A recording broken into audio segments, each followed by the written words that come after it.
Welcome to the African History Network show right here on 9:10 a.m. the Superstation, the Future Radio. I'm your host, Brother Michael Imhotep. It is Wednesday, September 1st. September is here. I'm sure the song September by Earth, Wind, and Fire was playing on radio stations all across the country today. Well, it's September 1st, Wednesday, and we are live. Welcome to the African History Network show right here on 9:10 a.m. the Superstation, the Future Radio. I'm your host, Brother Michael Imhotep. We're also broadcasting on our Facebook fan page, The African History Network, The African History Network, and our YouTube channel, Michael Imhotep, Imhotep. So we have a jam-packed show today. Some topics I was going to discuss we'll get to on tomorrow's show. There's just so much to cover. Not a lot of time to do it in. So we got the breaking news story today regarding the Elijah McClain case out of Colorado, Aurora, Colorado. 3 officers and 2 paramedics are charged in the 2019 death of Elijah McClain. He was just walking home, minding his own business. And there was a call placed to police about a man who was wearing what they said was a ski mask, I think, and they thought he was suspicious. And then police came out and asked questions and put their hands on him and put him in a carotid artery choke. Then paramedics came and injected him with a powerful anesthetic. And he was taken to the hospital and died days later. So this is a crazy story here out of Colorado. But the prosecutor today held a press conference and announced charges. The Attorney General, Phil Weiser, who had been named as special prosecutor in the case, announced the 32-count indictment. Almost 2 years to the day of Elijah McClain's death. So we'll talk about this case today. It's a very, very strange case, and also you have to when you look at the details of it, there's a lack of humanity that appears to be shown. A lack of humanity, it appears, was not shown to Elijah by the police also. So we'll talk about that. Then a few days ago, I saw a story from Essence.com. A number of different outlets had this story. Deadline.com as well. Involves Jada Pinkett Smith. Now, it's not Jada in August, all that stuff. All that, who's sleeping with who, all that, I don't deal with that stuff. I let other people deal with that. Okay, I'm a historian. All that BS, I don't deal with. But this deals with Jada Pinkett Smith. She's going to executive produce a docuseries about historic African queens. Okay. Jada Pinkett Smith, we saw her, Lena James on A Different World. I watch A Different World almost every day on TV One. Then also they have A Different World on Amazon Prime. Okay, so I use my Amazon Prime membership, watch A Different World there, one of the greatest TV shows in the history of the world. But Jada Pinkett Smith is going to executive produce a docuseries on historic African queens for Netflix. We're going to talk about this. This is something very important. And, you know, we have to, I deal a lot with the images of African people and African Americans in the media. So something like this coming from someone like Jada Pinkett Smith, who has millions of social media followers, is something extremely important. So we'll talk about that also. And then day 10 in the R. Kelly trial. A woman who is using the pseudonym Faith, the name Faith, testified for a second day today. She testified on day 9 also, testified that R. Kelly infected her with herpes. This is the third woman to accuse R. Kelly of exposing her to herpes. And then also the minister who performed the marriage ceremony in 1994 for R. Kelly and Aaliyah testified today in court as well in Brooklyn. So we'll talk about this also. Each day it gets stranger and stranger. I've been following the case each day, and this case gets crazy and crazier each day. All right, so we'll talk about that, and we'll talk about some events coming up where I will be speaking here in Detroit. We'll let you know about that as well. Now, on the African History Network show, we focus on educating, empowering, and inspiring people of African descent throughout the diaspora and around the world, because right now it's corrects wrong behavior. What you do for yourself, what you do to yourself, and what you allow other people to do to you and get away with is based upon what you think about yourself. What you think about yourself is based upon what you have been taught about yourself. What you've been taught about yourself is based upon everything you've read, heard, and seen about yourself. So when you control the radius of a man or woman's thoughts, you can control the circumference of his or her actions, because the mind can't do or teach what it doesn't know. Now, we deal with a number of different topics here on the African History Network show. We deal with current events in history and politics, education, economic empowerment, relationships, love, sex, health issues, and much, much more. Sign up for our email newsletter. Text the word Kemet, Kemet, to 22828 to sign up for our email newsletter. Text the word Kemet, Kemet, to 22828 to sign up for our email newsletter. Also visit our website, AfricanHistoryNetwork.com, AfricanHistoryNetwork.com. You can sign up for the email newsletter there as well. Okay. If you like this type of information, you can support the African History Network, $ TheAHNShow through Cash App, $ TheAHNShow through Cash App, also through PayPal, paypal.me/TheAHNShow, paypal.me/TheAHNShow.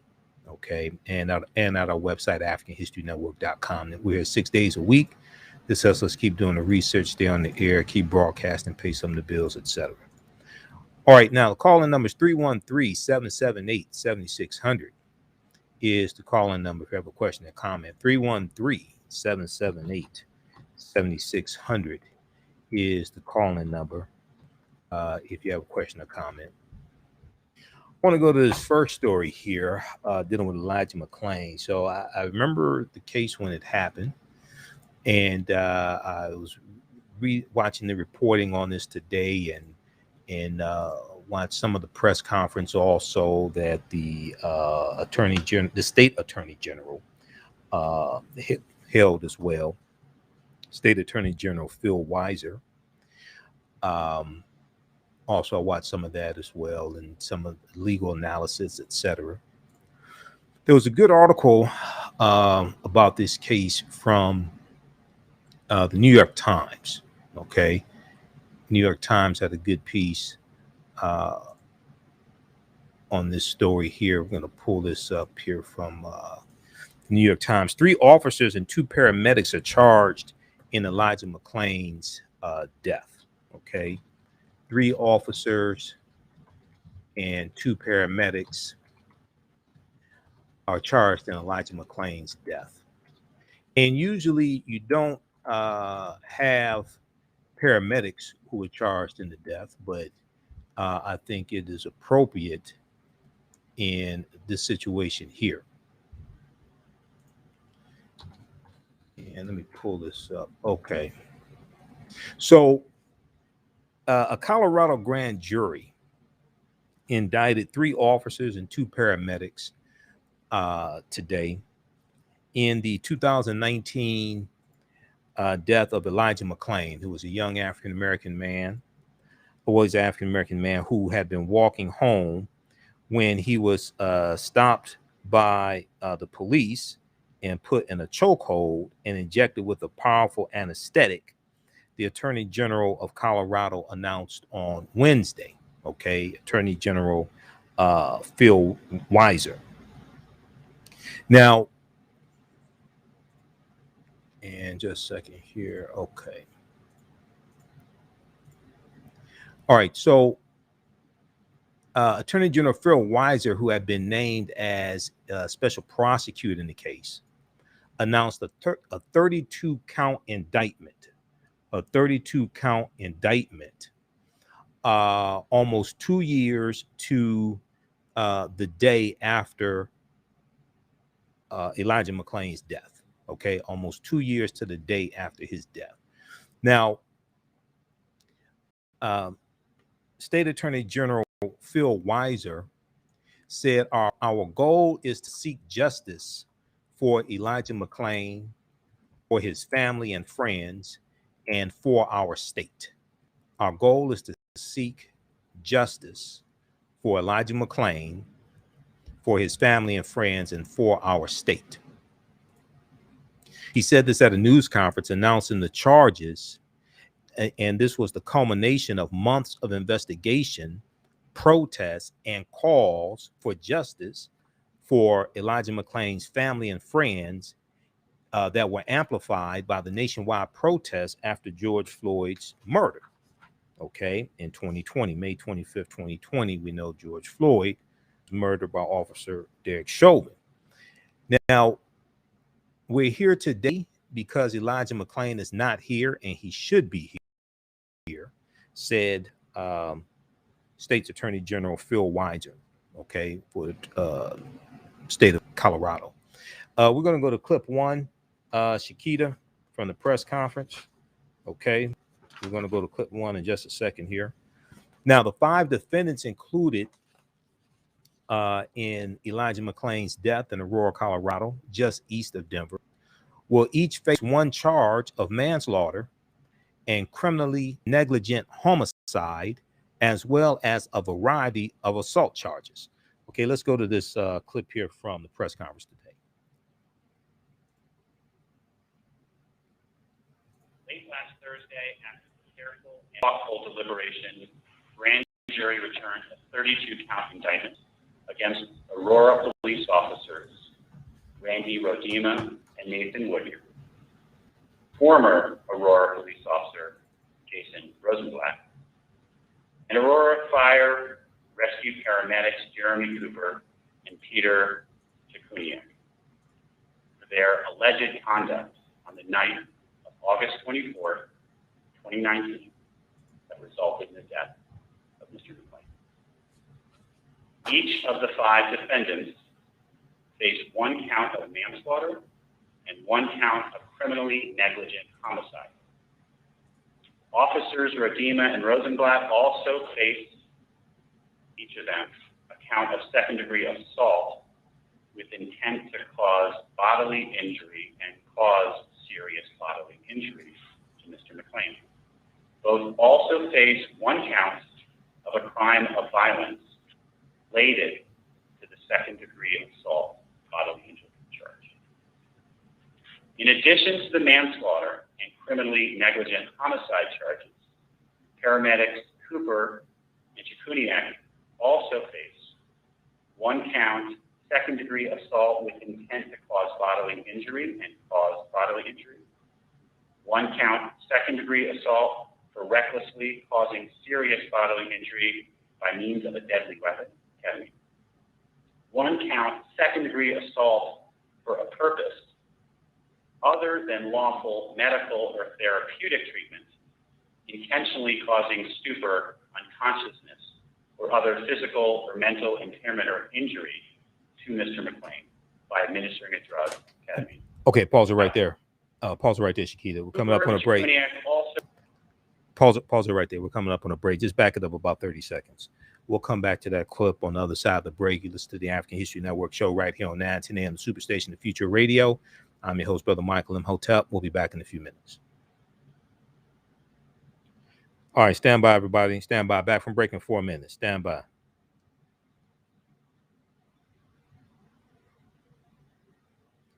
All right, share this broadcast here on social media platforms. Invite your friends to tune in. We'll be back from break in a couple of minutes here. Back from break in 4 minutes.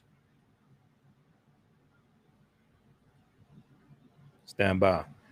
All right, Robert. Hey, thanks for the support, Robert. Stand by.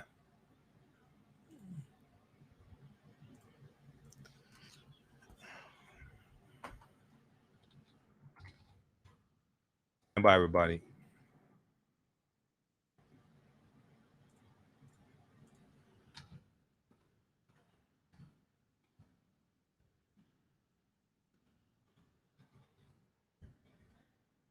You can still sign up for the we have a new session of the online course that I teach on Saturdays, starting up from the Civil War to the Civil Rights Movement and Black Power, 1865 to 1968.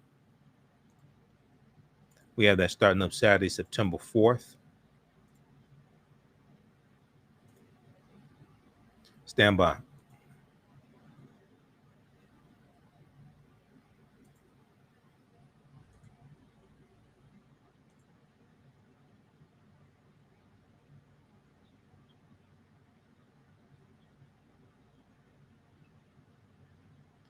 All right, how's everybody doing?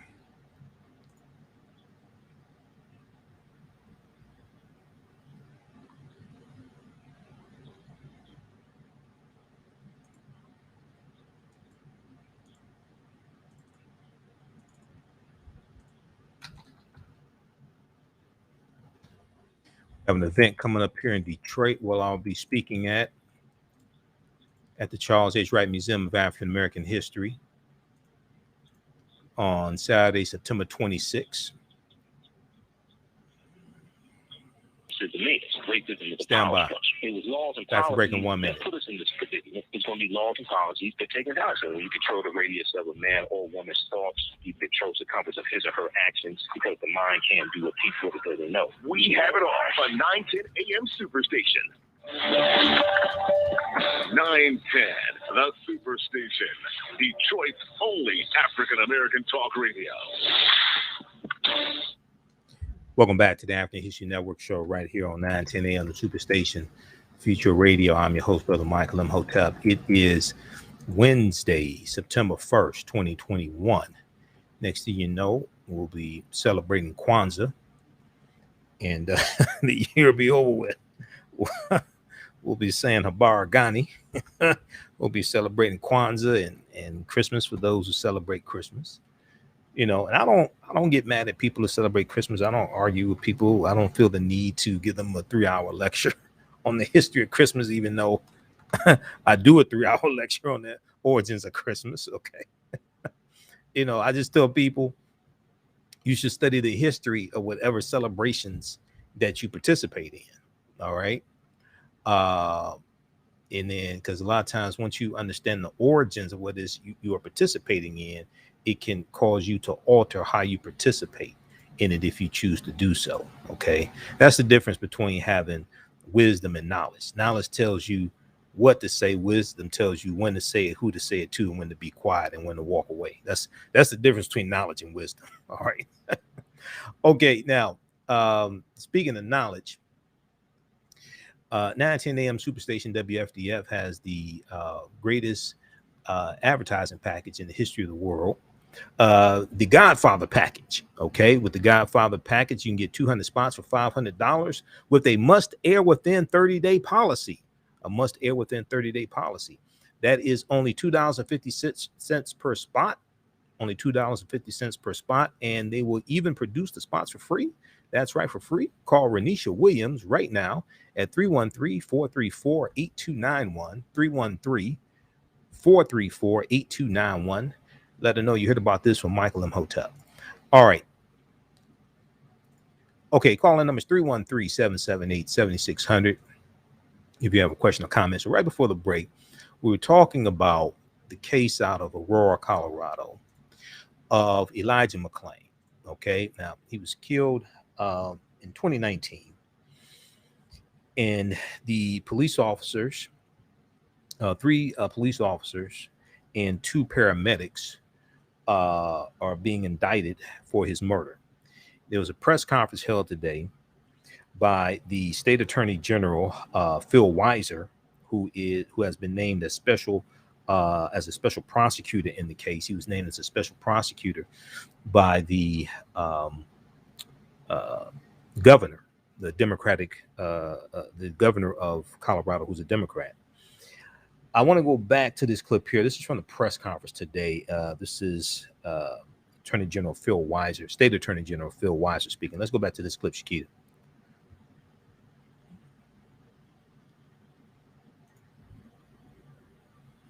Thoughtful deliberation, the grand jury returned a 32-count indictment against Aurora police officers Randy Rodema and Nathan Woodyer, former Aurora police officer Jason Rosenblatt, and Aurora Fire Rescue Paramedics Jeremy Cooper and Peter Chikuniak for their alleged conduct on the night of August 24th, 2019, that resulted in the death of Mr. McClain. Each of the 5 defendants faced 1 count of manslaughter and 1 count of criminally negligent homicide. Officers Rodema and Rosenblatt also faced, each of them, a count of second-degree assault with intent to cause bodily injury and cause serious bodily injury to Mr. McClain. Both also faced 1 count of a crime of violence related to the second-degree assault bodily injury charge.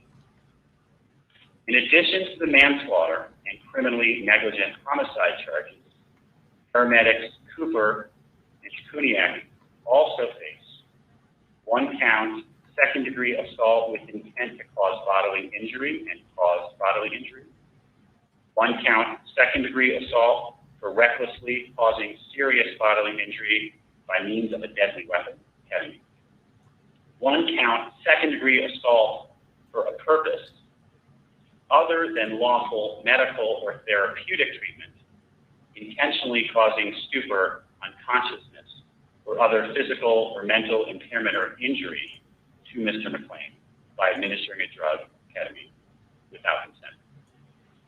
Cooper and Chikuniak also faced 2 counts of crimes of violence for each of the assault charges.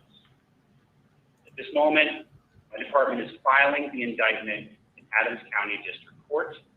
The indictment will be unsealed. It is important to remind everyone that a grand jury indictment is a formal accusation based on determination of probable cause that an individual committed a crime under Colorado law.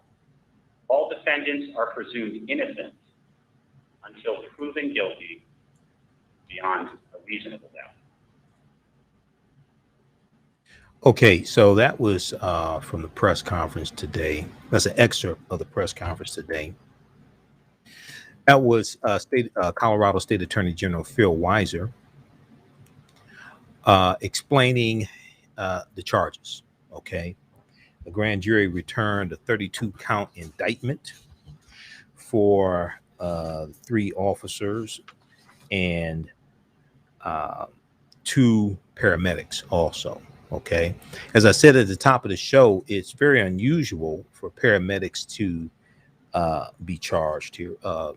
Very unusual for paramedics to be charged, but in this situation, I think it is definitely warranted. All right, now I want to go back to the article here from the New York Times. Okay, and then we're going to go to this clip from MSNBC dealing with the announcement of the charges. Okay, so if we look at this piece here from, New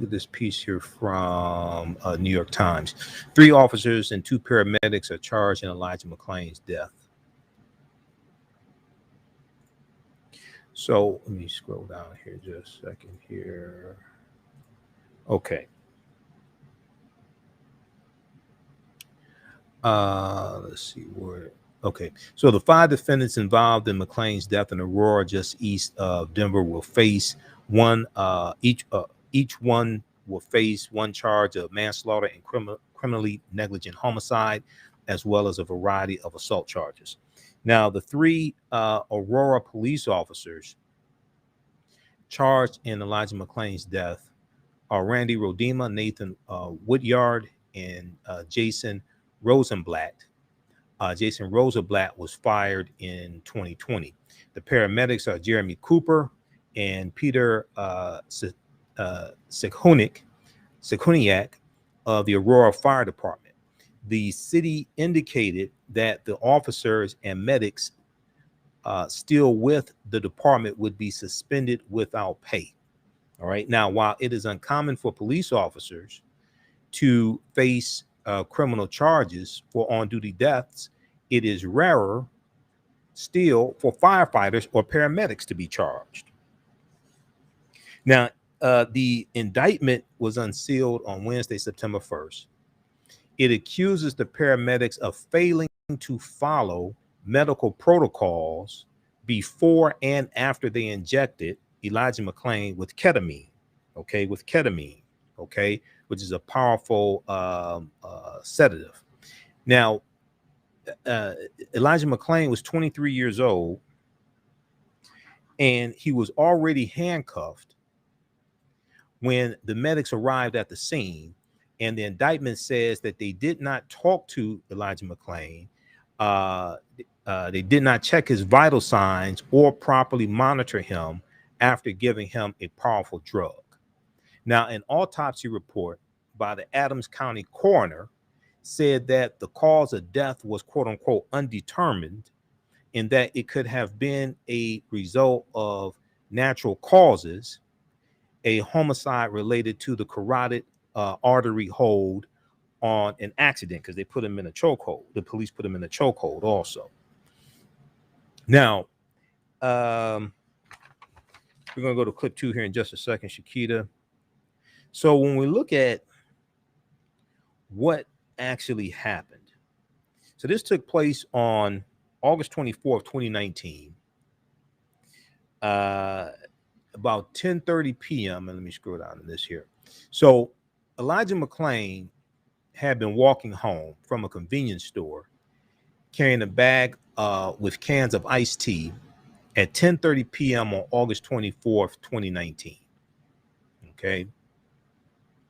He was stopped by 3 Aurora, Colorado police officers. They were responding to a 911 call about a suspicious person.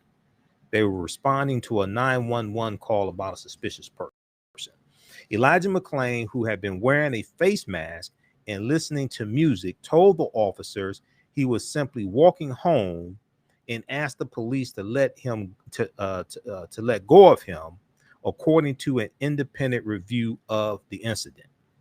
The officers grabbed Elijah McClain's arms, pushed him against a wall, and there's body cam footage of this also, by the way, pushed him against a wall and pulled him to the ground. They used what is called a carotid hold to subdue him. It's a type of chokehold that cuts off the flow of blood to the brain. A potentially dangerous restraint to the neck that restricts the flow of blood to the brain. Elijah McClain said, "I am an introvert and I'm different," he told police, according to audio recordings from the stop. He said, "I'm just different. That's all.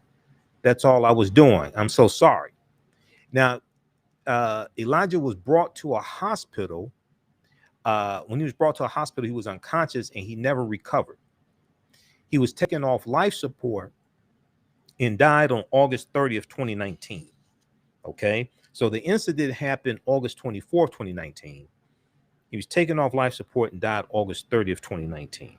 Now, lawyers for the officers and paramedics could not be immediately reached for comment.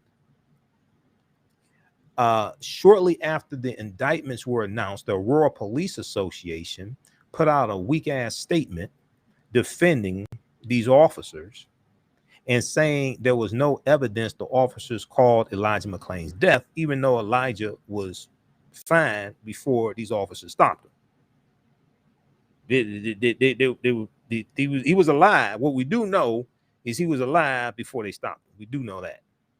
Quote, this weak-ass argument from the Aurora Police Association said our officers did nothing wrong. The group said, adding, quote, the hysterical overreaction to this case has severely damaged the police department. What role did your police officers play in severely damaging the police department? That's what I would ask. Our officers did nothing wrong. It didn't, and that reminds me, because we're gonna go to R. Kelly in a few minutes, because R. Kelly said, I don't see nothing wrong with a little bump and grind. They're saying our officers didn't do nothing wrong. Okay.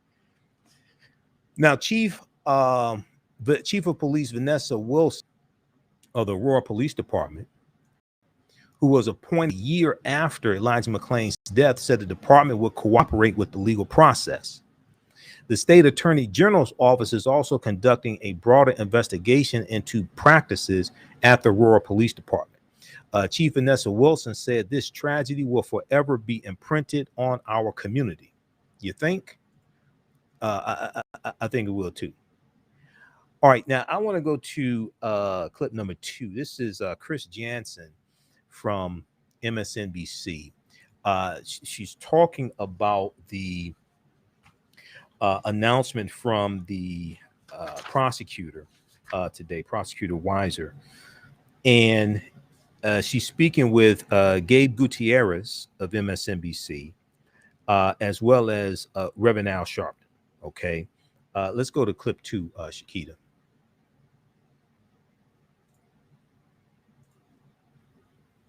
Colorado, where the state attorney general announced that a grand jury has charged 3 officers and 2 paramedics in the 2019 death of Elijah McClain. The 23-year-old black man was in a neck restraint and injected with a sedative in a Denver suburb, stopped as he was walking home from the store, according to a city investigation. All 5 are charged with manslaughter and criminally negligent homicide. There are 32 charges in all. Some of McClain's last words, "I'm just different," have become a rallying cry at protests in his name.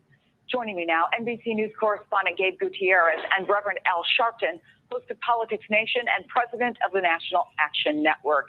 Gabe, talk to me a little bit about these charges, and is it unusual that not just the officers but also the paramedics are charged in this case? Chris, it's very unusual, and you'll remember that this case actually, Elijah McClain died in 2019, in late 2019, but it wasn't until the death, the murder of George Floyd the following year that this case really began to get national attention as more and more people took to the streets and more people protested.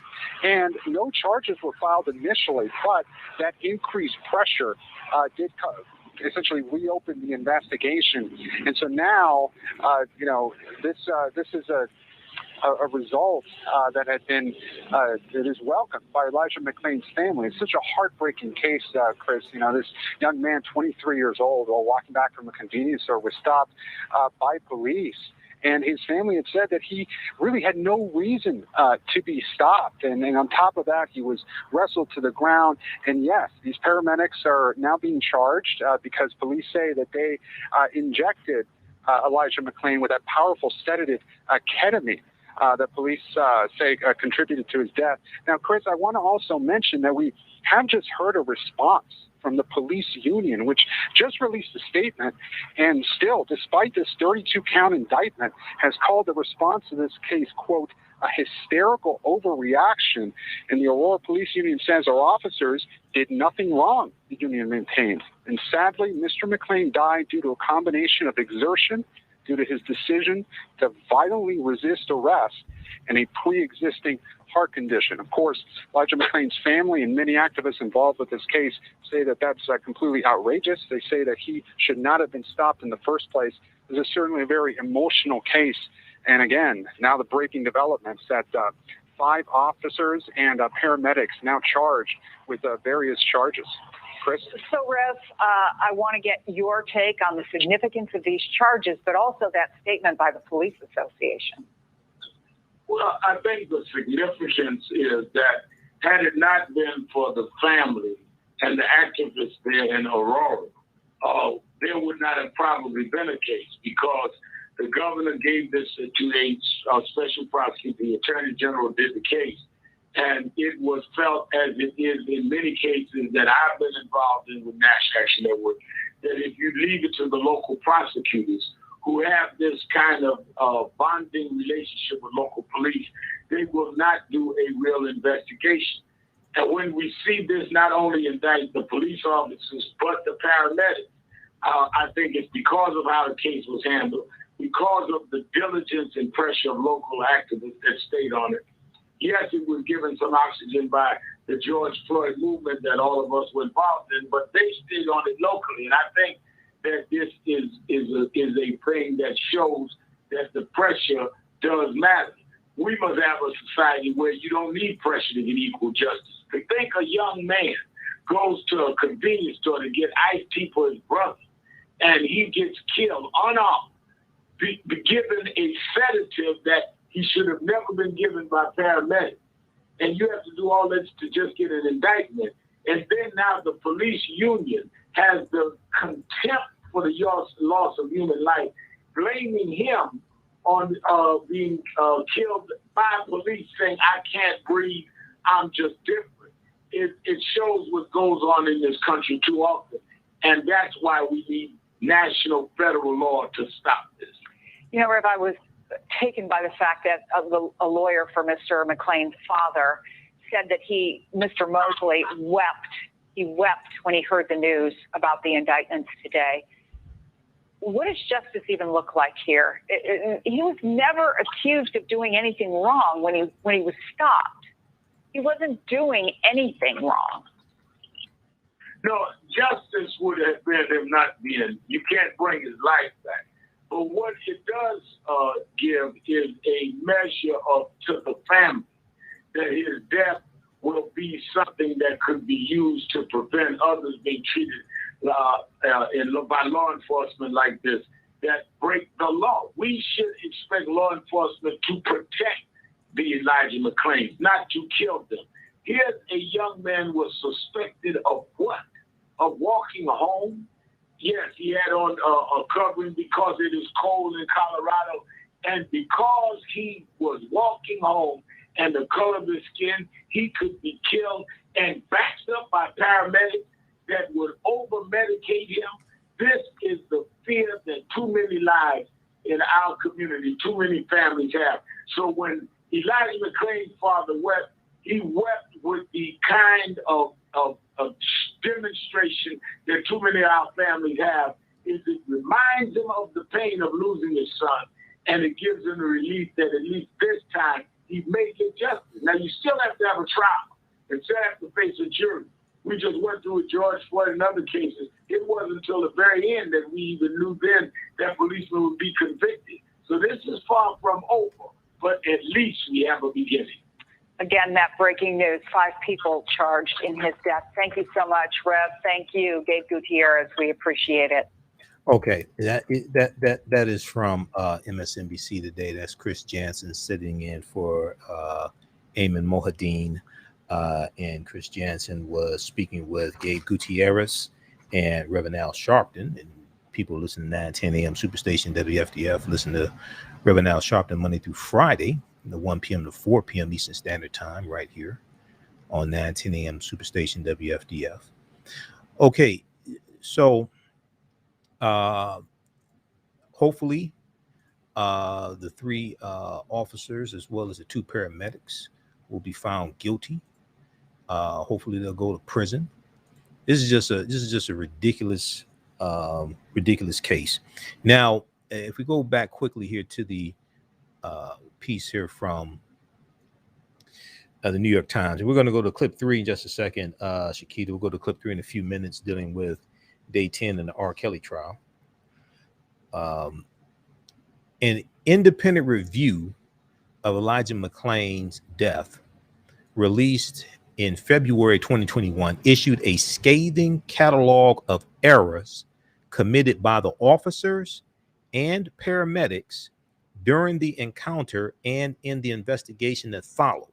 Prosecutors in Adams County, Colorado, declined to file criminal charges after the 3 officers involved in Elijah McClain's death. Okay, Governor Jared Polis, who is a Democrat, Governor Jared Polis appointed the Colorado State Attorney General, State Attorney General Phil Weiser, as a special prosecutor in June 2020 to investigate McClain's death. So the local prosecutor,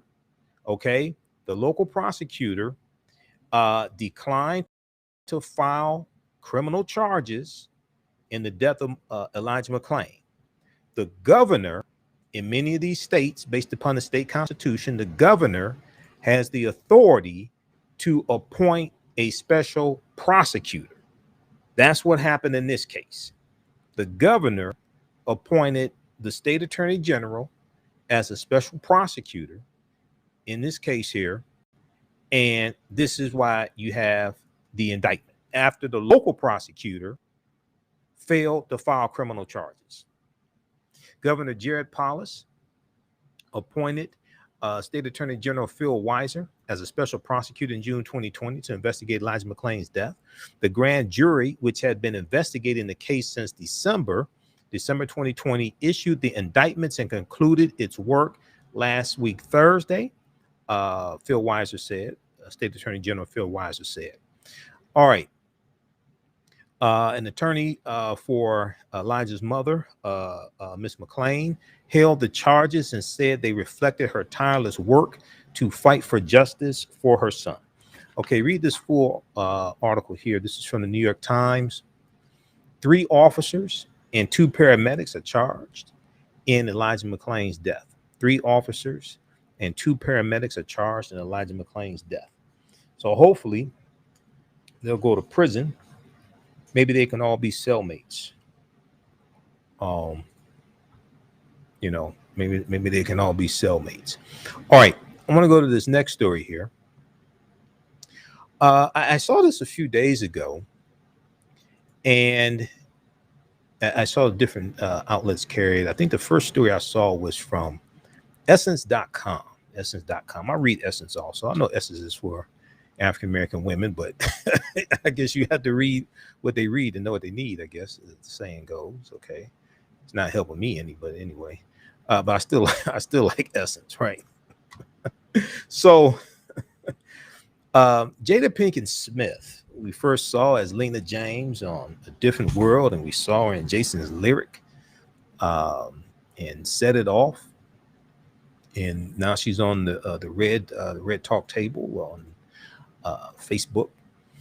Jada Pinkett Smith is going to executive produce a docuseries on historic African queens. Now, this is going to be for Netflix, okay? And I think this is going to be something really positive. Now, I'm not sure who the historians are they're going to consult. I can make some recommendations for her. I'm not sure who the historians are they're going to consult. I hope they get some good ones. And the 2 African queens they're going to deal with first in each, they're going to deal with a different queen in each series. Okay. The queens they're going to deal with first are Cleopatra VII. Okay. Cleopatra VII and Queen Nzinga. Now, Netflix announced that it has given an order for a docuseries about queens in African history, from Will Smith and Jada Pinkett Smith's Westbrook Studios, along with Newtopia.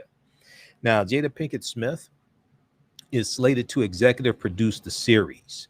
Now, the series is co-written by Nini Wiji and Perez Owino. The currently untitled Netflix series will focus on one African queen each session,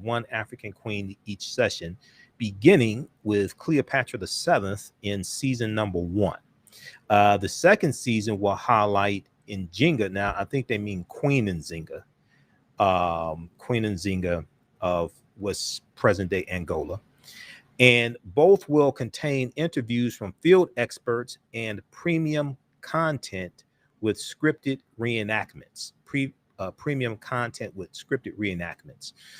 There was a tweet from Netflix Netflix said Jada Pinkett Smith will executive produce a doc series about history's most iconic African queens. Okay, about history's most iconic African queens.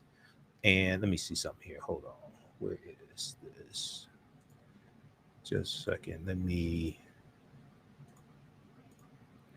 Okay. Here we go. All right. Jada Pinkett Smith will executive produce a doc series about history's most iconic African queens.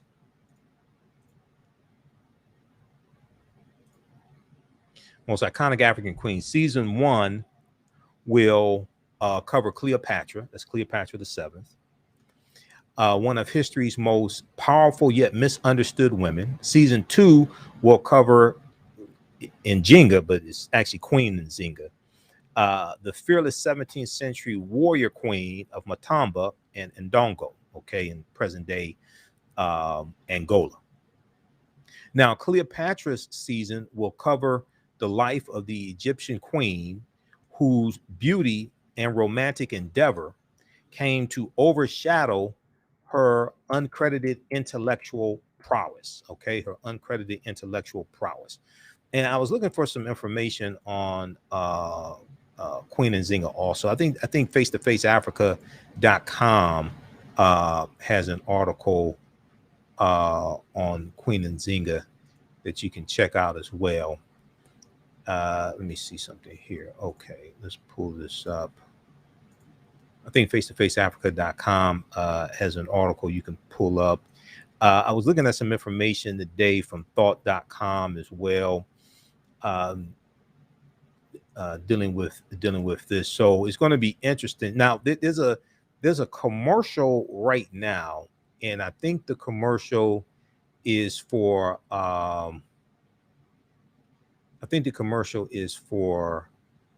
I can't remember. I think it's for Amazon Prime or something like that. And they have a depiction of Cleopatra, but she doesn't look of African descent at all. Okay. So it's going to be, hopefully, and since it's coming from them, I think it's going to be on point. Hopefully they don't show even though this is in the period, it's 33rd dynasty, even though it's after the Greek conquest of Egypt, after Alexander the Greek conquers Egypt in 332 BC. Hopefully they will show the ancient Egyptians as Black Africans.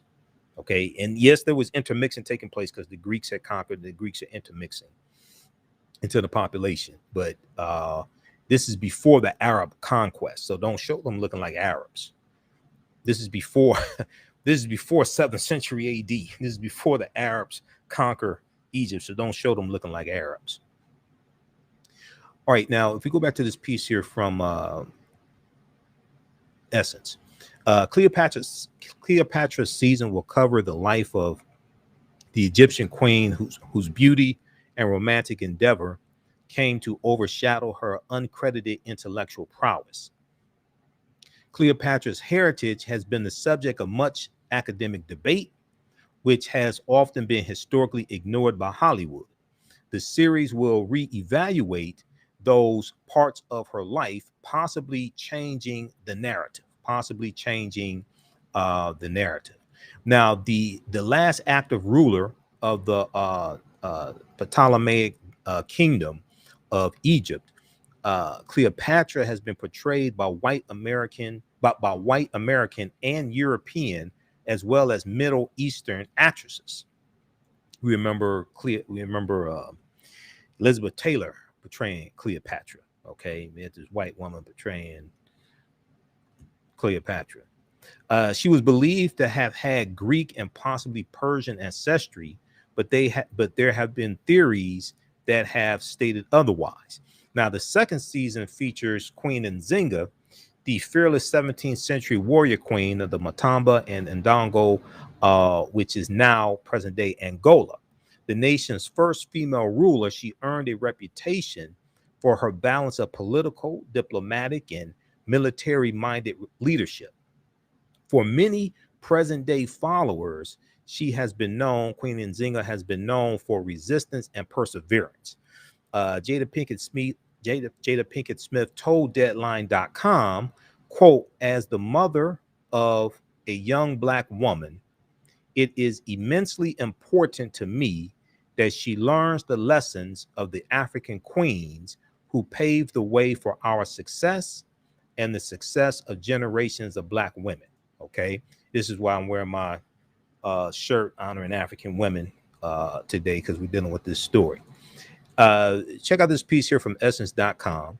She went on to say, I'm very passionate and excited about bringing the stories and lessons of these powerful women to light in order to showcase their strength, leadership, and undeniable influence on history. Okay, now those watching on our Facebook fan page, The African History Network, The African History Network, and our YouTube channel, Michael Imhotep, IMHOTEP. Keep watching. We're out of time here on 9:10 a.m. Superstation WFDF. We're going to keep broadcasting for a few more minutes. Be sure to register for the 10-week online course I teach on Saturdays, from the Civil War to the Civil Rights Movement and Black Power, 1865 to 1968. It's at our website, AfricanHistoryNetwork.com. Remember, right now it's correct wrong behavior. It's not over till we win. Wakanda forever. And we'll talk to you tomorrow. Peace. All right, stand by. Okay. Okay, so visit our website, AfricanHistoryNetwork.com. We have the information there for online course that I teach on Saturdays. We have a new session starting up Saturday, September 4th, class number 1. This is a 10-week online course. We deal with history from 1865 to 1968. And this class picks up where the other class that I teach, Ancient Kemet, the Moors, and the Ma'afa, Understanding the Transatlantic Slave Trade, what they didn't teach you in school. This class picks up where that class leaves off. All right, so the class is regularly $130. It's on sale, $80. We do the classes live. All the sessions are recorded. You can go back and watch them over and over again. You still have access to the class even after the 10-week class is over. So next year, you can go back and watch the whole class all over again. Also, we have a new session of Ancient Kemet, the Moors, and the Ma'afa, Understanding the Transatlantic Slave Trade, what they didn't teach you in school, starting up as well this Sunday. Class number 1. We deal with thousands of years of history, and we deal with what led up to the transatlantic slave trade taking place. We deal with ancient Africa, ancient Kemet, Nile Valley region of Africa. We deal with the 800-year occupation of Europe by the Africans known as the Moors. And we deal with history leading up to the transatlantic slave trade also. Okay, so we just posted a link here. You can register for those classes. Now, let's see. Let's go back to this article here from Essence.com. Then we're going to wrap up with day 10 in the R. Kelly trial. While still unclear when the docuseries will air, Jada Pinkett Smith, Miguel Melendez, Terrence Carter, not to be confused with Clarence Carter. Okay, I'll be stroking Clarence Carter. This is Terrence Carter. Sahara Boshu and David Borstein will executive produce the project from Westbrook Studios, along with Jane Root and Ben Gould for Natopia. All right, so check out this piece here from Essence.com. Jada Pinkett Smith to executive produce docuseries on historic African queens.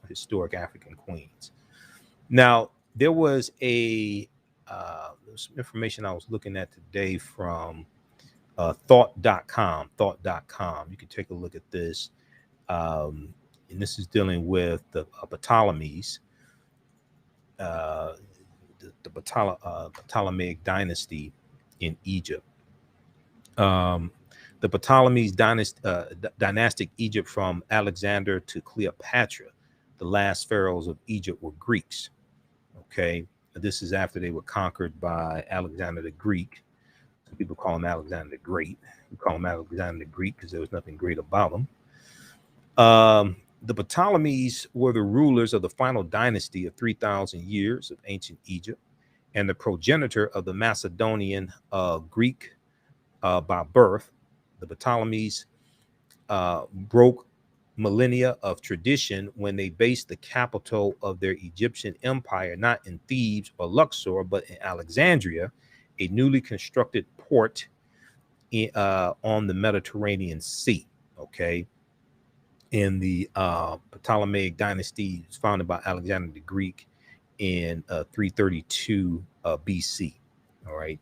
So they have more information here you can check out. Dealing with the Ptolemaic dynasty. All right, and we know that Ptolemy the First Soter-Lagi, who was he was in the army of Alexander the Greek. Ptolemy the First Soter-Lagi became he wanted to be consecrated as an Egyptian pharaoh, and he. This is where you get, if you read The Historical Origin of Christianity by Dr. Walter Williams. Dr. Walter Williams deals with Ptolemy the First Soter-Lagi, who created the image, the deity of Serapis Christos. And this gets into some deep history dealing with some of the origins of Christianity and things like that. Serapis Christos, which means Christ the Savior. Serapis Christos. Okay, read The Historical Origin of Christianity by Dr. Walter Williams. All right, now, also I think there was an article from, I think there was one from, one about Queen Nzinga. There's one from blackpast.org. I think there's also one from face-to-faceafrica.com. Let me see. Yeah. One from face-to-faceafrica.com as well, from 2018 that you can check out. Queen Nzinga of Angola fought and held off Portuguese for 30 years. Okay. Queen Nzinga is also talked about in the book from Dr. Chancellor Williams, The Destruction of Black Civilization. But this is a good article here from face-to-faceafrica.com. Queen Nzinga of Angola fought and held off Portuguese control for over 30 years.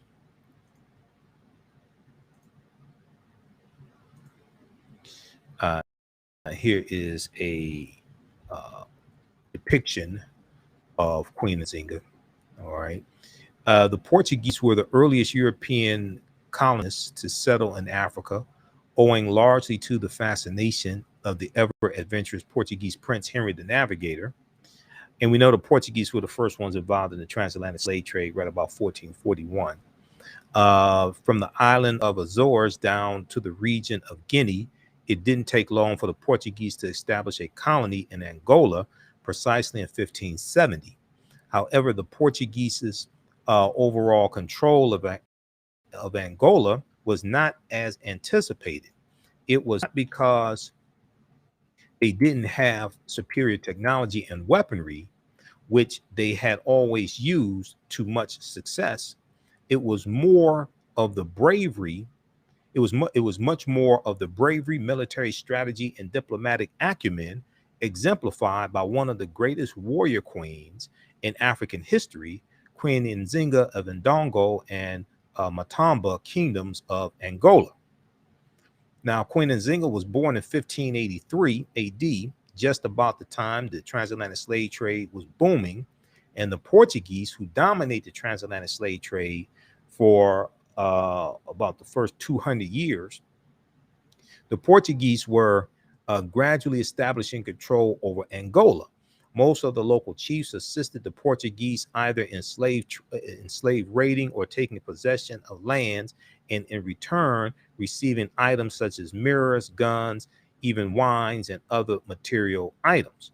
Now, also the other part of this is, and this is in Angola, but the other part of this is that oftentimes you have the Europeans who are demanding a certain number captives be presented to them on a certain day or something like that. And if the chief didn't present the captives or something, the chief and his family or people from their village could be taken. So they're capturing people from rival ethnic groups, or what are called tribes or villages or things like that, and turning them. Oftentimes, this is what's taking place. So most of the local chiefs. Now, a good book dealing with that, it deals largely with West Africa, is by Sylvia Diop,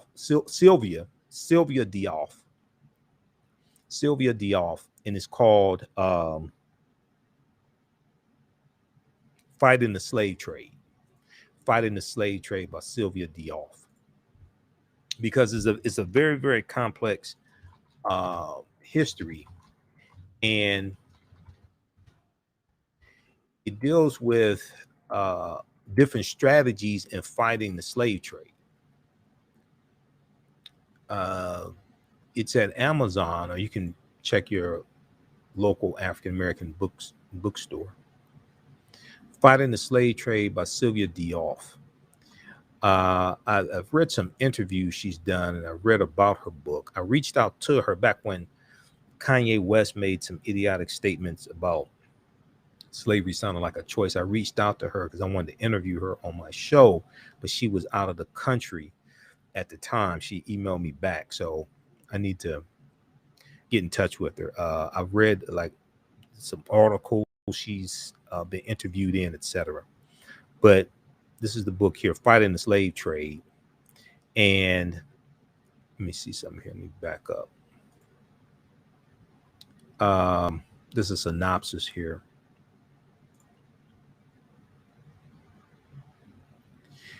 Now, while most studies, let me see, let me make sure y'all can see this. Let's look at this here.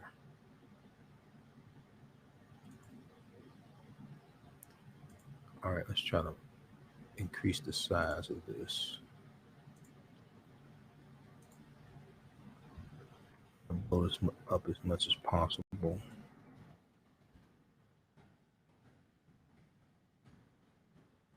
Okay, now, while most studies of the slave trade or transatlantic slave trade focus on the volume of captives and on their ethnic origins, the question of how the Africans organized their familial and communal lives to resist and assail, it has not received adequate attention.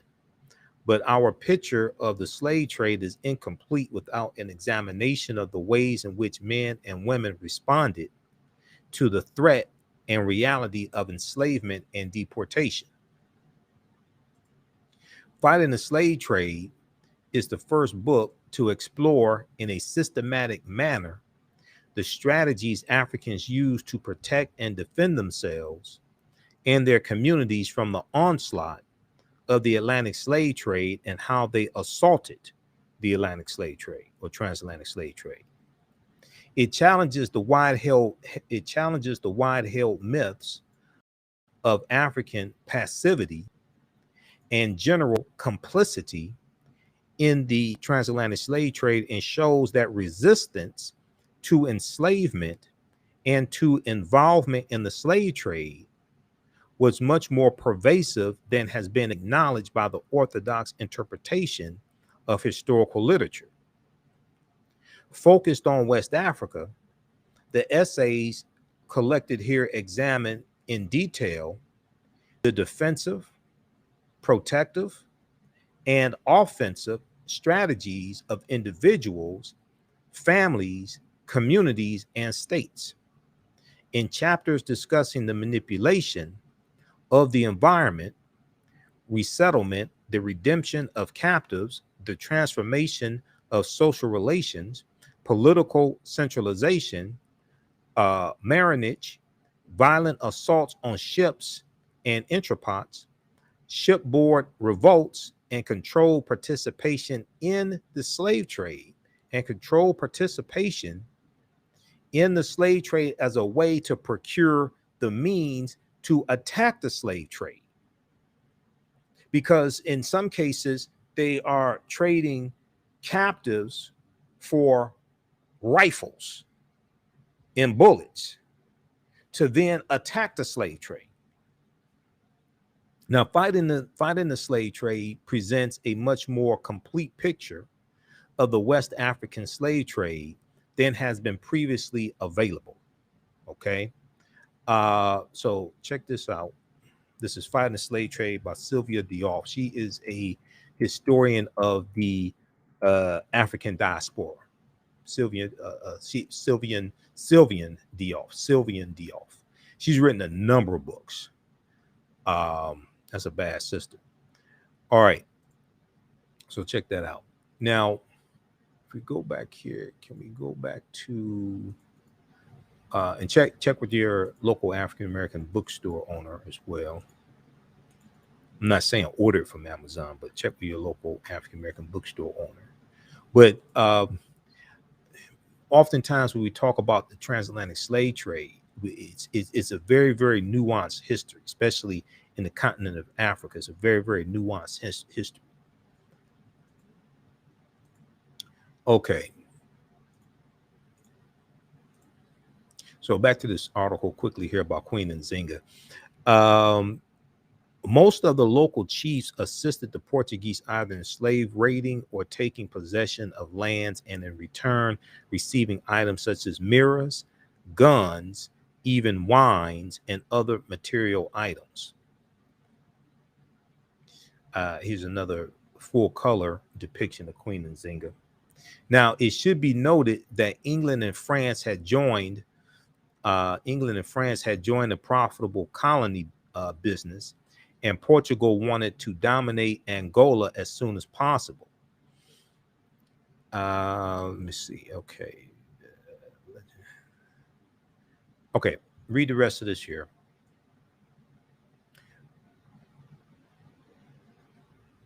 Read the rest of this article here from face-to-faceafrica.com about Queen Nzinga of Angola, who fought and held off Portuguese control for over 30 years. All right, that's at face-to-faceafrica.com. Okay, now, let's see here. Okay, I'll be speaking at a event here in Detroit on September 18th. September 18th, the second annual Detroit African Cultural Festival, the second annual Detroit African Cultural Festival. This is taking place Friday, September 17th, 2021. Friday is going to be 12 noon to 6 p.m. And Saturday, September 18th, is going to be 12 noon to 8 p.m. It's going to be at the Maharis Gentry Park. That's in Highland Park, Michigan, or Detroit. 12550 Avondale Street. 12550 Avondale Street. Visit them on Facebook, and let me flip over to this here. So they're going to have African drumming, African dance, vendors. They'll have a kids corner, wellness corner, live musical performances as well. Okay, the model here in the photo, that's Isoke E. Okay, that's one of the daughters of Kalindi E, Hati Kalindi E, who's a friend of mine. Hati Kalindi E. We've had him here on the show a number of times, and also her mother was Jendai E. They're both masters of African martial arts. Let me see something here. We'll give you the website. So they have a Facebook event invite, and the Facebook event group, Detroit African Cultural Festival, is the Facebook. That's the Facebook group. Detroit African Cultural Festival. Let's flip over to this so you can see that. You can get more information there. This is free. It's a free event. They have contact information for the contact them to become a vendor. Okay, so they have the information right here on their Facebook page, Detroit African Cultural, Detroit ACF on Facebook. So check that out, Detroit ACF on Facebook, and we'll have more information for you also in the coming days. Okay, I'll be speaking there, and then also I'll be speaking at the Charles H. Wright Museum of African American History, September 26th, for the screening of the documentary Happy, which features Tony Browder and Professor James Small and Dr. Lyndon Jeffries and Dr. Julia Malveaux. This is taking place Sunday, September 26th, 3 p.m., Charles H. Wright Museum of African American History. Okay. Visit happyfilm.com for more information. happyfilm.com. We'll do a screening of the documentary. It deals with African history and economic empowerment. And then also there'll be a panel discussion. I'll be the moderator of the panel discussion. Visit happyfilm.com for more information and to purchase tickets. That's Sunday, September 26, 2021, 3 p.m. at the Charles H. Wright Museum of African American History. Okay, let's go to this last story here. And this deals with the R. Kelly trial. This deals with day 10 in the R. Kelly trial. This is another crazy day. I was reading over testimony. So today, another woman says R. Kelly knowingly infected her with herpes. A woman today testified who she was on the witness stand yesterday, day 9, and she continued her testimony today. She goes by the pseudonym Faith, and she testified that R. Kelly knowingly infected her with herpes, but then also the minister who performed the marriage ceremony for R. Kelly and Aaliyah. The minister in 1994, the minister testified today as well. All right, so this was this was a crazy day. Now, if we go, let's go here. They talked about this also on the Black News Channel. We're going to go to that clip here in just a minute. So a third woman accused R. Kelly of exposing her to herpes, and the minister who married R. Kelly to singer Aaliyah when she was only 15 years old, he spoke for the first time on Wednesday, September 1st, the 10th day of R. Kelly's racketeering trial in Brooklyn. Now, the woman is testifying using only her first name, Faith.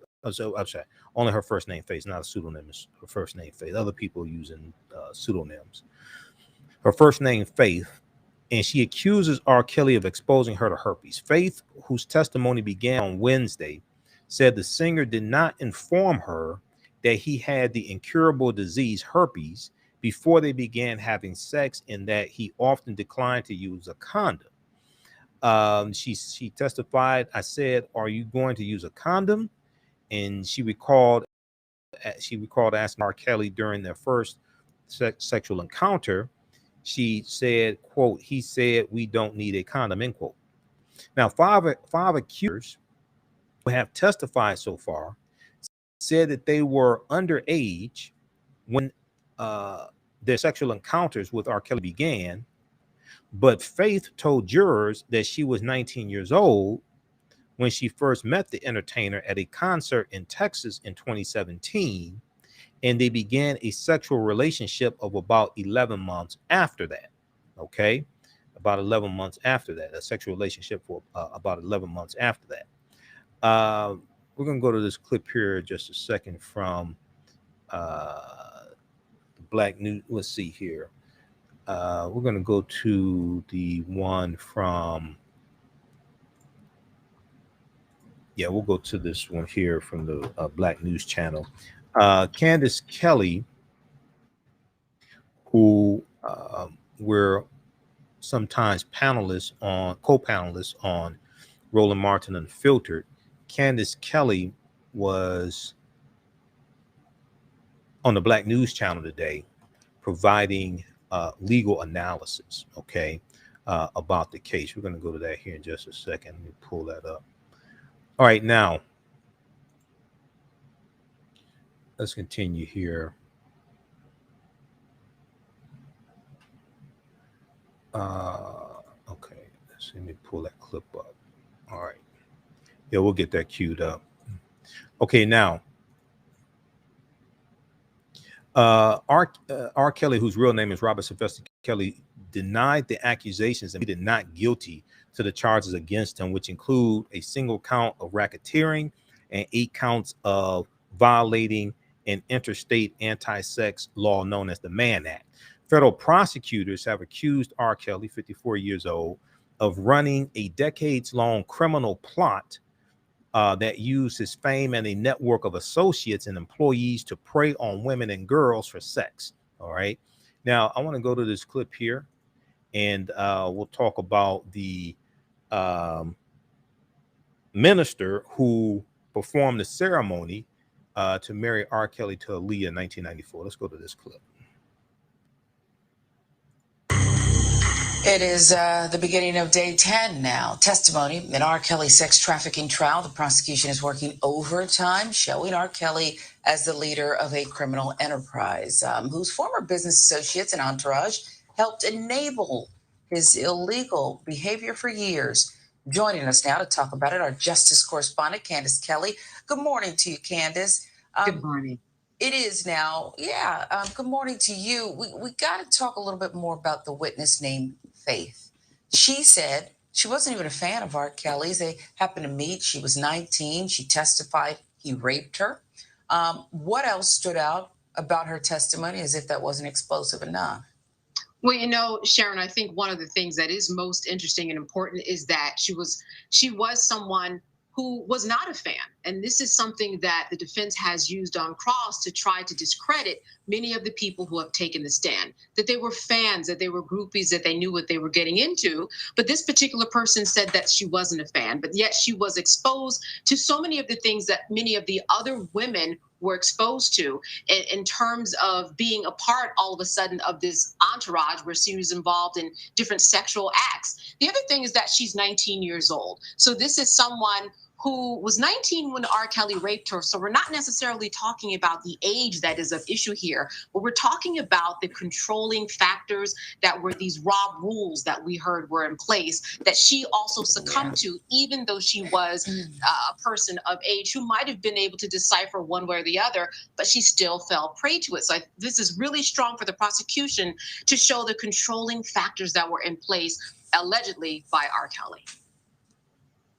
Yeah, Kelly's a former assistant, too. Suzette Mayweather is her name. She talked about what some might call bizarre rules the singer had for his girlfriends. We know this is central also to the prosecution's case, since they say R. Kelly ordered around a team of people moving in concert, him as the conductor of this criminal enterprise, the government says. How can the defense refute these claims? Well, you know, it's going to be very difficult to refute, but here's what's going to happen. We get a bird's eye view, first of all, from this woman about what was going on during the past few years, actually pretty recently. I mean, the defense can say that she actually never saw anything sexual, which is what she testified, though she did testify that there was abusive behavior that was involved. But the defense can come back and say, well, didn't you, in fact, take these young women to the malls? Didn't you, in fact, drive one of these young women down to her graduation rehearsal? Weren't there some things that were going on here that were not that bad? And you actually stayed in there and you didn't think they were that bad, right? Because you actually stayed. So this is what the defense can say. However, this was an important witness because we got kind of the day by day goings on of what was happening. For example, one of the things that these young women had to do was go, when they got into an elevator, they had to face the wall. Or when they were at a game, they could only cheer for R. Kelly. They couldn't cheer for any of the other men. But just to imagine how the jury is taking this in, that many of the women had to go into an elevator and they couldn't face anybody, couldn't look anybody in the eye. How bizarre and how controlling is that? Well, that's something for the jury to decide. But I would say that on face value, it is very bizarre. It is very controlling that you would have that much power and control that someone would get inside of an elevator and not look at anybody, just face the elevator walls. Yeah, it's cult-like behavior. I've used that word before. There was also this testimony, Candace, about the employees being, consequences, docked pay for not following Rob's rules. What's the prosecution strategy there? I guess talking about him as the head of this thing, as a boss.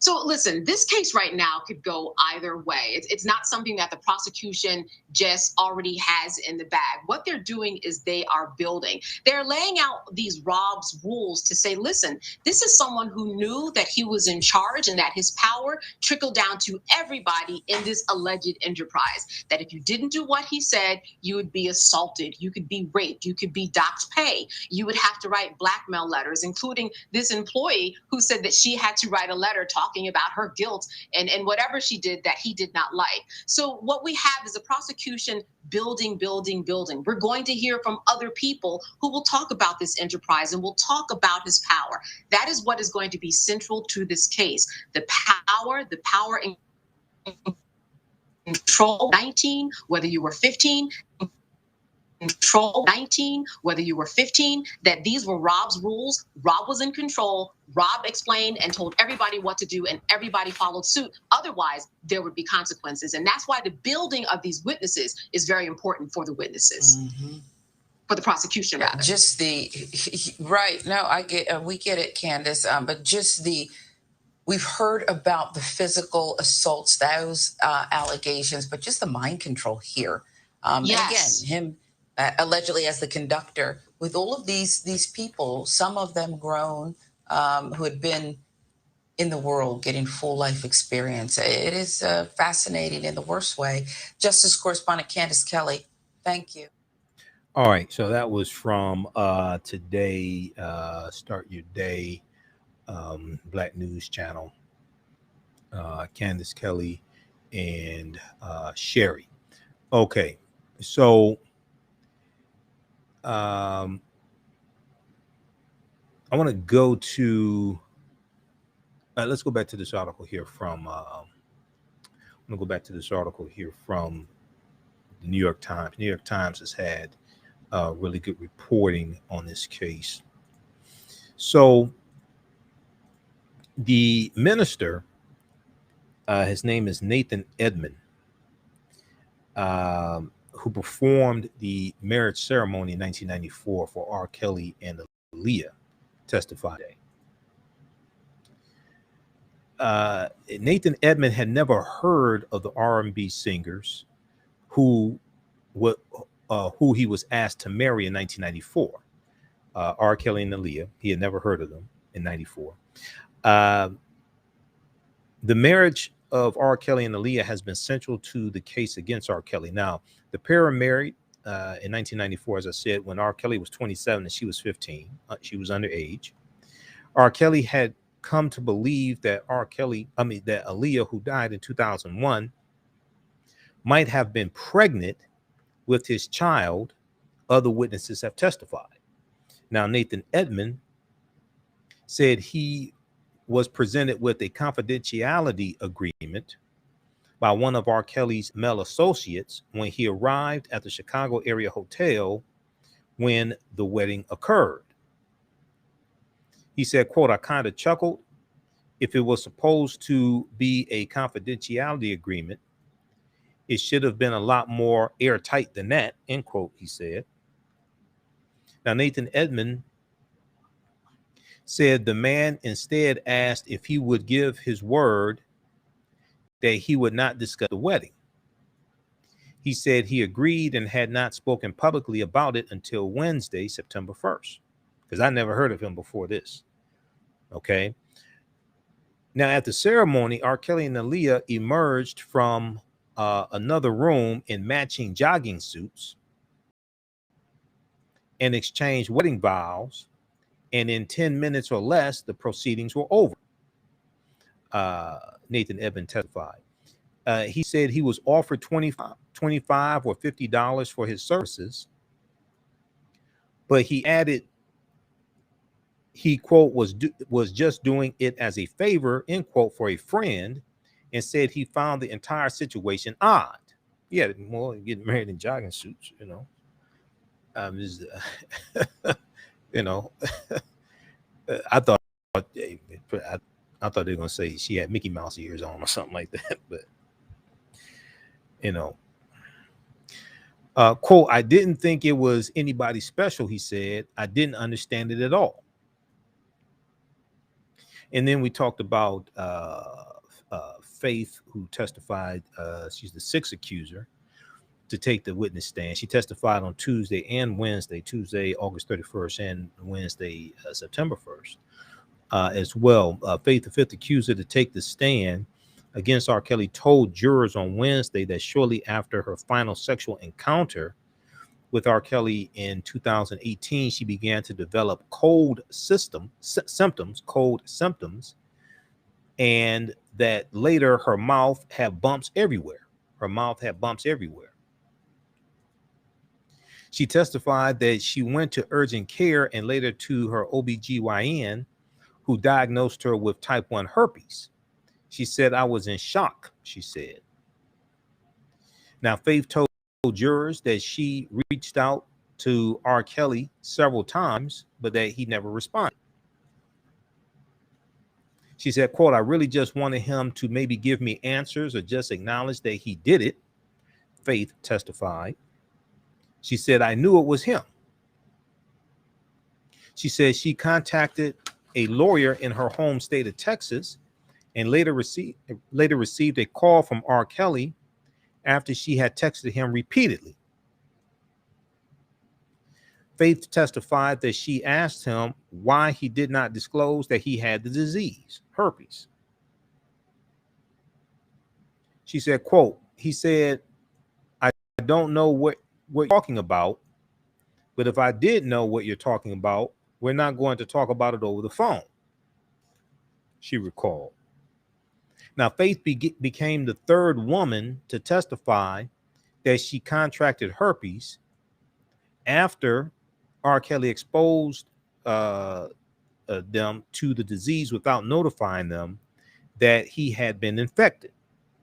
The first accuser to speak at his trial, Geronda Pace, told jurors that she too contracted the disease from him around 2009 and that she was not warned beforehand. Another woman said she contracted the disease during her sexual encounters with R. Kelly, and that before she was treated, the pain was so intense she struggled to walk at times. She said the pain was so intense she struggled to walk at times. Now, as we talked about last week, one of R. Kelly's longtime doctors, Chris McGrath, testified early in the trial that R. Kelly was being treated for the incurable disease herpes by 2007. He was being treated for herpes by 2007, and that he had instructed R. Kelly to notify any sexual partners that he had herpes. All right. Now, Faith is now 24 years old. She first met R. Kelly at a concert in San Antonio, Texas in 2017. She received a pass to go backstage. The singer gave her his phone number, and then the two began a months long sexual relationship. During their interactions, just 1 second here. Okay. So during their interactions, Faith said R. Kelly often pressured her to have sex and recorded their encounters. But because she was an adult at the time, her involvement in R. Kelly's case centers on the herpes diagnosis. Now, R. Kelly's defense team did not address the herpes accusations in its cross-examination of Faith, but instead focused on casting Faith's interactions with the singer as consensual. They instead focused on casting Faith's interactions with R. Kelly as consensual. Devereaux Canick, one of R. Kelly's 4 defense attorneys, said, "You made a choice." Devereaux Canick, said, "You made a choice." He said that Faith had communicated with R. Kelly for months and made repeated trips to see him, adding, quote, "You participated of your own will," end quote. Now, Faith told jurors she sometimes had sex with the singer despite not wanting to. In one instance, Faith says she entered a room with R. Kelly and noticed a gun on an ottoman there, okay, on like a footstool, on an ottoman there. She told jurors she was, quote unquote, intimidated and that the singer grabbed her neck and forced her to perform a sex act on him. Throughout the trial, now she said there was a gun near him. Okay. Throughout the trial, R. Kelly's facial expressions have been hidden by a mask, but the singer appeared more animated, shaking his head and rubbing his forehead, while Faith described a failed sexual encounter with the singer in which she clenched her body to avoid penetrative sex. He reacted similarly as Faith recalled that he later masturbated to a video he had made of different women, some of whom he had told her he was, quote unquote, raising. All right, so read the rest of this. Check out this. We'll have more coverage of this crazy trial. Minister who married R. Kelly and Aaliyah describes illegal wedding. This is from the New York Times, September 1st, 21. It's a crazy trial.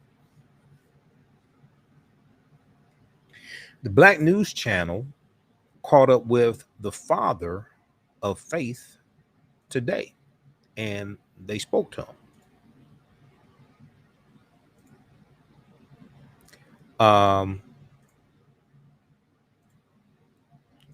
We're going to go to that clip here. Faith testified today against R. Kelly, and her father, who is a pastor,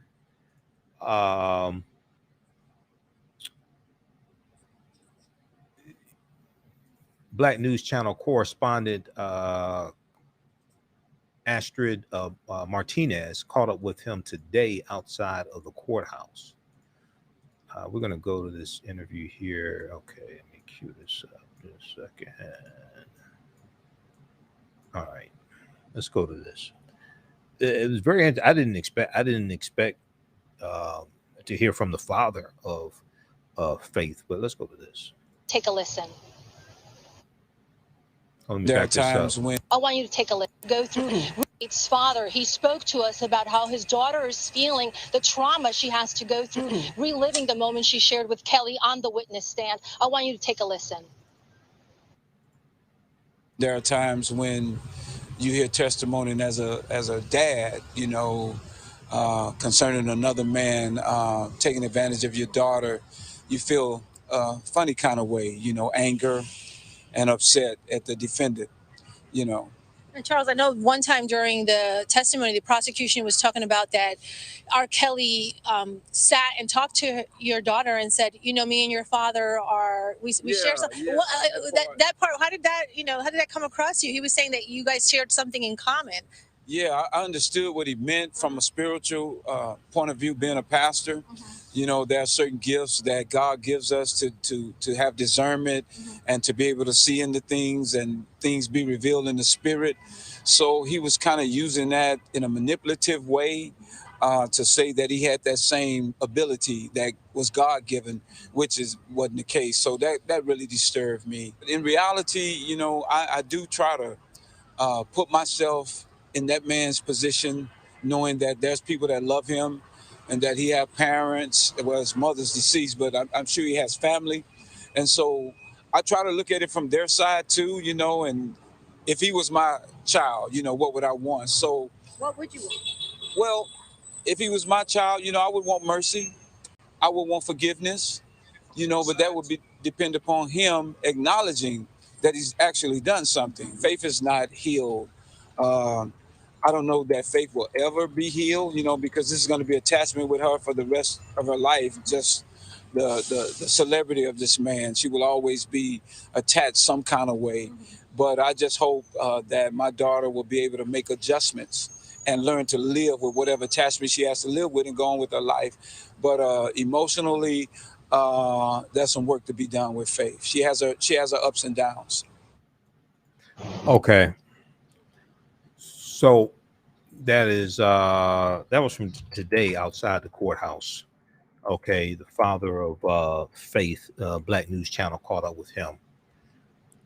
All right. Okay, and if you have problems hearing the show, refresh your screen also. Okay, be sure to register for the new 10-week online course that I teach on Saturdays. From the Civil War to the Civil Rights Movement and Black Power, 1865 to 1968. We look at a little more than 100 years of history after the Civil War ends. We look at the end of the Civil War, in the chattel slavery, the 13th Amendment, Juneteenth, Reconstruction era, 1865 to 1877, Jim Crow era, World War I, World War II, Civil Rights Movement, Black Power movement, and also the Great Migration, 1915 to 1970. And we look at these periods of history to see what happened to us after slavery ended. What happened to us after the Civil War? What were the laws and policies put in place to help put us in the predicament we're in right now? What were our successes? What were our triumphs as well? Okay, so this is a 10-week online course. We have a new session starting up Saturday, September 4th. It's going to be 12 noon to 2 p.m. Eastern Standard Time. We do the classes live. All the sessions are recorded. You can go back and watch them over and over again. Okay, so you can watch them anytime, and even after the 10-week online course is over with, you can still go back and watch the entire course. You can watch from around the world. We have a PowerPoint presentation. We do have book references, articles, video clips, everything. Okay, so each class we go through and analyze an approximately 10-year period of history. So visit our website, AfricanHistoryNetwork.com, AfricanHistoryNetwork.com, and right on the homepage, click on it's right on the homepage of our website.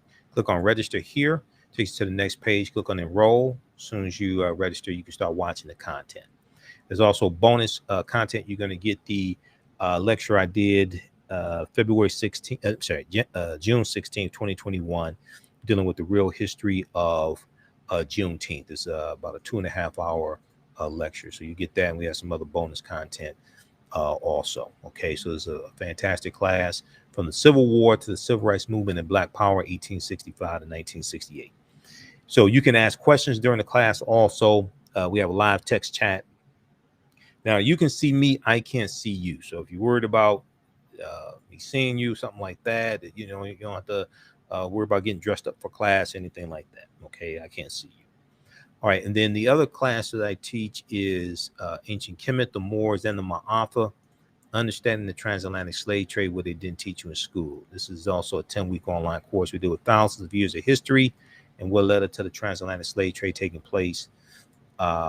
So we have a new session of this starting up as well. This is going to be on Sundays,